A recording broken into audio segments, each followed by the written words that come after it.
The world is changing faster than ever. AI is rewriting the rules, and the skills that got us here won't get us where we need to go. So what's the one skill you must learn in the next decade to stay ahead of the curve? Hi, everyone. My name is James. And I'm Olivia. In today's podcast, we're diving into one of the most critical conversations for your future. We're breaking down Devin Erickson's incredible insights about how to thrive in the age of AI, avoid self-limiting beliefs, and build a life of freedom and purpose. Devin is someone who has shaken up the internet with his bold ideas and articulate truths. From leaving a software engineering career to becoming a successful independent author, his journey is a blueprint for building skills that actually matter in the modern world. In this episode, we'll uncover why intelligence isn't enough, how to find true direction in life, and most importantly, the one skill you need to future-proof yourself in the next 10 years. So, if you're ready to take charge of your future and learn the habits, mindset, and skills to thrive in the new era, stay tuned. Let's dive in. Today, we're tackling a pretty big question. What's the skill you absolutely need to learn over the next 10 years? Ooh, that is a big one. We found this article, and it gets right to the point. Oh, yeah. Lay it on me. This article says it's all about adaptability. Okay. Adaptability. Makes sense, though, right?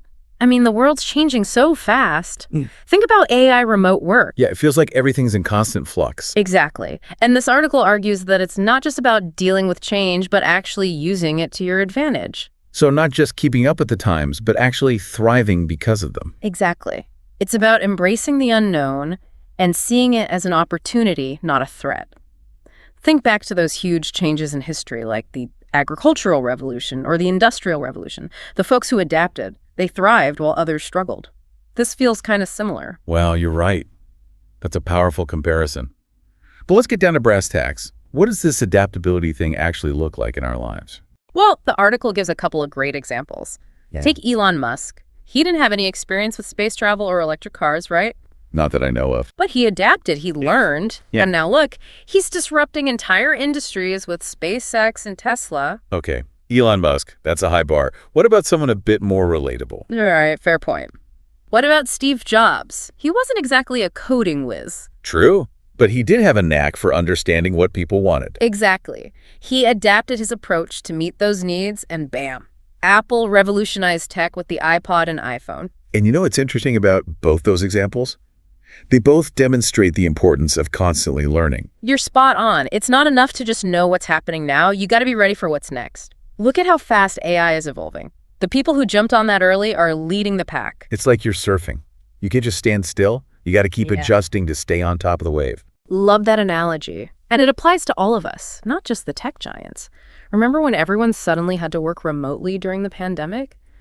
Those who adapted, learned new tools, changed their workflows, they were the ones who thrived. Right. It was a real sink or swim moment for a lot of people. Mm-hmm. That definitely highlights how important adaptability is in the real world. Yeah. Makes you think about that whole growth mindset thing, too. Totally. Having a growth mindset is all about shifting your perspective from I know this to I'm always willing to learn. Right. It's about opening yourself up to new possibilities and saying goodbye to stagnation. Exactly. And that's key to becoming more adaptable. But it's not always easy to stay positive, is it? Mm-hmm. It's easy to get discouraged and just want to give up when you hit those roadblocks. You're absolutely right. And that's where resilience comes in. Being able to bounce back from those setbacks. Seeing failures not as defeats, but as valuable feedback. That's a crucial part of adaptability. So it's about seeing challenges as opportunities for growth. Exactly. Think of Thomas Edison and all those light bulb attempts that didn't work out. He didn't see them as failures. He saw them as learning experiences. Or J.K. Rowling. All those rejections for Harry Potter, but she was resilient. She adapted. And look how that turned out. Okay, those are some truly inspiring stories. But it's easy to feel intimidated. Like, how do I even begin to cultivate that level of resilience and adaptability in my own life? Don't worry. The good news is this article doesn't just drop these amazing stories and leave us hanging. It actually offers some pretty solid advice on how to start developing these superpowers. Really? All right, I'm all ears. What does it say? Well, first off, embrace discomfort. Wait, what? Embrace discomfort. Yeah, you got to get out of your comfort zone. Put yourself in situations where you don't have all the answers. That's where the real growth and adaptation happen. That makes sense. Yeah. But it sounds a little scary, to be honest. Like I'm going to intentionally make myself uncomfortable. I hear you. But think about it this way. When was the last time you learned something truly new? Maybe you tackled a tough project at work or picked up a new hobby. It probably felt a little awkward or uncomfortable at first, but that's how you actually grew. Right. Okay, I can see that. So it's Right. about pushing those boundaries, but it doesn't have to be this huge leap all at once. Right. Exactly. Even small steps can help you build up that adaptability muscle. The article also talks about learning something new every single day. It could be anything. A new skill, a different field of study, even a new hobby. So it's about challenging yourself constantly and breaking out of your routine. Yes, it's not about waiting for change to hit you. It's about actively seeking it out and learning how to navigate it on your own terms. I love that. Taking ownership of your own development, being a participant in shaping your future. That's exactly what it's all about. Adaptability is not about passively accepting change. It's about taking action and recognizing that change is not just inevitable. It's actually a key part of growing and moving forward. This is making so much sense now. We've talked about why adaptability is important, what it looks like in action, and even some ways to start developing it. It's a lot to take in. It is, but it's exciting too, right? Knowing that you can shape your own destiny even in this crazy, ever-changing world we live in. Absolutely. And before we move on, I want to go back to something we talked about earlier, that historical context, those huge societal shifts. Yeah. The idea that every major shift throughout history demanded people to adapt.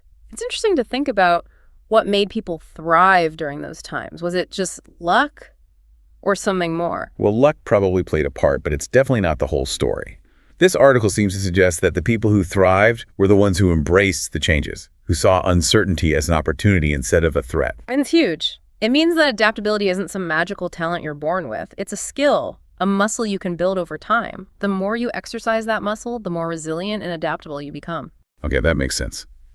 So what would you say to someone listening to all this who's thinking, all right, this all sounds good, but where do I even begin? What's that first step towards embracing this adaptability mindset? Well, I think the first step is awareness. Realizing that change is inevitable and actually crucial for growth and progress. Once you get that, you can start shifting your perspective. Instead of fearing change, you start seeing it as a chance to learn and develop. That's a really good point. It's about changing your internal dialogue. Exactly. Instead of saying, oh no, everything's changing, what if I can't keep up? You start saying, this is exciting. What can I learn from this? Yeah. How can I use this to my advantage? Exactly. And from there, you can start taking those small actions we talked about, learning something new, pushing your comfort zone, embracing those uncomfortable moments as opportunities to grow. It's a journey, not a destination. It's a journey, not a destination. I love that because you never really arrive at adaptability, right? It's all about constantly learning and evolving as the world changes. Yeah, that's a great way to put it. It's not about becoming some kind of future-seeing superhuman. It's about developing the mindset and the skills to handle whatever comes next with grace and resilience. And that makes me think about all the stuff happening with AI right now. Feels like a lot of folks are worried about their jobs, how AI is going to impact their careers. That's definitely a valid concern. And actually, the article talks about that. Instead of focusing on jobs being replaced, it suggests that AI will actually create new opportunities, but those opportunities will only be available to people who adapt. So even if your job is affected by AI, there are ways to roll with the punches and even use these new technologies to your advantage. Exactly. It's about being proactive, seeking out those opportunities instead of waiting for change to happen to you. And it all goes back to that idea of continuous learning we were talking about earlier. Okay, so instead of freaking out about AI, we should be looking at it as a chance to learn new skills. Maybe even switch to a whole new career path that fits better with this future that's coming. Exactly. It's about seeing the potential, not just the threat. And that applies to any major shift or disruption, not just AI. This is all super insightful. But I bet some people listening are thinking, okay, this all sounds great in theory, but how does it actually play out in my life? Yeah. What are some real concrete steps someone can take, Right. like this week, to start building that adaptability muscle? That's a fantastic question. And the article actually offers some advice on that. It suggests embracing even those small, uncomfortable moments as opportunities for growth. Like, let's say you're feeling stuck in a rut. Challenge yourself to learn something new every day. Okay, I like that. What kind of things? It could be as simple as reading an article about something totally outside your field, or listening to a podcast on a subject you know nothing about, or even just talking to someone with a different perspective than your own. I love those ideas. They're simple, but they can really shake things up and get you out of those routines that can sometimes hold you back. That's the point. It's those small, consistent actions that add up to big changes over time. It's like working out. You don't start by lifting the heaviest weights. You start small and gradually increase the challenge. And it doesn't have to be this huge time commitment either, right? Yeah. Even just 15 minutes a day to explore something new can make a difference. Absolutely. It's about finding what works for you and making it part of your routine. So we've covered a lot of ground. Why adaptability is so important, what it looks like in action, and even how to start cultivating it in your own life. I feel like I've learned a ton from this conversation. Me too. It's always great to really dive into these topics and explore all the different angles. This has been a really insightful deep dive. Before we wrap things up, I want to touch on something we mentioned earlier. The idea that adaptability isn't just about external success. It's also about inner fulfillment. Oh, yeah. That's really important. It's not just about checking things off your to-do list or climbing the ladder. It's about feeling equipped to handle whatever life throws at you with confidence and resilience. It's about finding that inner peace, knowing you can navigate change and come out on top. That really resonates with me. It's about having that strength within yourself, knowing you can adapt and thrive no matter what challenges come your way. Exactly. And that's where the real power of adaptability lies. It lets you be an active participant in your own life. You're not just reacting, you're shaping your future. You're embracing the unknown with excitement and curiosity instead of fear. I love that. So we've talked about why adaptability is so important, what it looks like, and even how to start developing it. But before we say goodbye, I want to leave our listeners with something specific to think about. Oh, that's a great idea. It's important to give them something concrete to take away from our conversation. Exactly. So as we wrap things up, I want to ask you, our listener, what's one thing you can commit to doing differently this week? Even something small to start building your adaptability muscle. Maybe it's reading an article on a new topic, taking an online course, or even just having a conversation with someone who has a different perspective. I love that. It's about taking that first step, no matter how small, and building momentum from there. And remember, you don't have to go it alone. There are resources, communities you can join, mentors who can help guide you. The most important thing is to commit to yourself and start taking action. What a great message to end on. So as we wrap up this deep dive, I want to thank you for joining us on this journey of exploration and discovery. And to our listener, we hope this deep dive has given you some new ideas about the power of adaptability. We really hope you walk away from this conversation remembering that adaptability isn't some finish line you cross. It's a journey. Couldn't have said it better myself. Yeah. It's all about continually learning and growing right alongside the world around us. Absolutely. So before we sign off, I want to leave you with one last thing to think about. What's one thing you can do differently this week? It doesn't have to be big. Just something to start building that adaptability muscle. What could they do?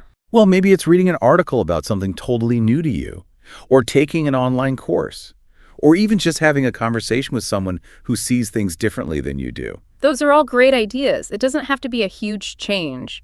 Just something small but meaningful that pushes you a little outside of that comfort zone. I love that. It's about taking that first step, no matter how small, and starting to build some momentum. Exactly. And remember, you don't have to do this alone. There are tons of resources out there, communities you can join, people who can mentor you. The most important thing is to commit to yourself and start taking action. That's such a powerful message. And on that note, we're going to wrap up this deep dive. Thanks for joining us on this journey of exploration and discovery. It's been a blast. We hope you've learned some new things and gained a fresh perspective on what it means to be adaptable in today's world. We'll see you next time. Until then, keep learning, keep growing, and keep adapting. I hope you enjoyed this podcast. Don't forget to like, share, and subscribe for more amazing content.